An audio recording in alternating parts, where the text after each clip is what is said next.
Everyone, আজকে আবার যাচ্ছি পার্টি মেকআপ করাতে, সেম জায়গাতেই আগের দিন যেখানে গিয়েছিলাম।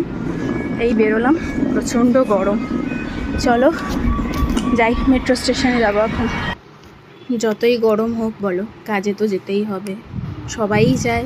সবাই যখন যাচ্ছে আমি বা কেন যাব না? আর আমার মনে হয় কাজের মধ্যে থাকাটা খুব ভালো। যত তুমি একা বসে থাকবে তত যেন আশেপাশের চিন্তা ভাবনা তোমার মাথায় ঘোরাফেরা করবে। কিন্তু মেট্রো স্টেশনে এসেই দেখছি এই এসক্যালেটারটা খাট, ব্যাস কি করব, আমার এই ভারী ব্যাগটাকে নিয়ে সিঁড়ি দিয়েই অগত্যা উঠতে হলো। যাই হোক, মেট্রোও চলে এসেছে, উঠে পড়েছি। জায়গা পাইনি, 2-3টে স্টেশন পর জায়গা পেয়ে গিয়েছি।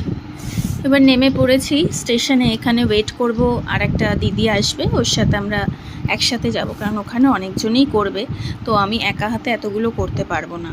তো ওই দিদি আসছে, আমি এখানে ওয়েট করছি। দেখো পাশেই কিন্তু লোকাল ট্রেন যাচ্ছে, মালগাড়ি। জায়গাটা ভালোই লাগছে।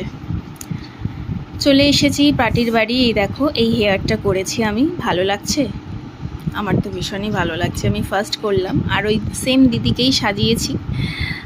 যা গরমে যা অবস্থা, তখন ঠিকঠাক করে ফটো তোলা হয়নি। দিদি পরে আমায় 2টো ফটো তুলে পাঠিয়ে দিয়েছে। যাই হোক, ওখান থেকে বেরিয়ে গিয়েছি, মেট্রো স্টেশনেও চলে এসেছি মেট্রোর জন্যে। আর মেট্রো করে সোজা যাব বাবা মার কাছে। আজকে আর বাড়ি ফিরবো না, মানে শ্বশুর বাড়ি আর ফিরবো না, ওখানেই থেকে যাব আজকে রাত্রিটা।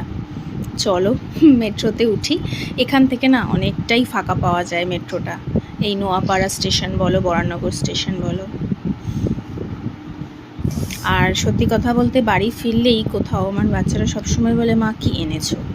তো যাই হোক, কাজ থেকে ফিরেছি যখন, বাচ্চাদের জন্য এই ললিপপটা নিয়েছি, আর বাবা মার জন্য একটু দই নিয়েছি। আজকের ভিডিওটা তোমাদের কেমন লাগলো? ভালো লাগলে কিন্তু অবশ্যই একটা কমেন্ট, লাইক, শেয়ার করো। আজকের মতো আসি, টাটা।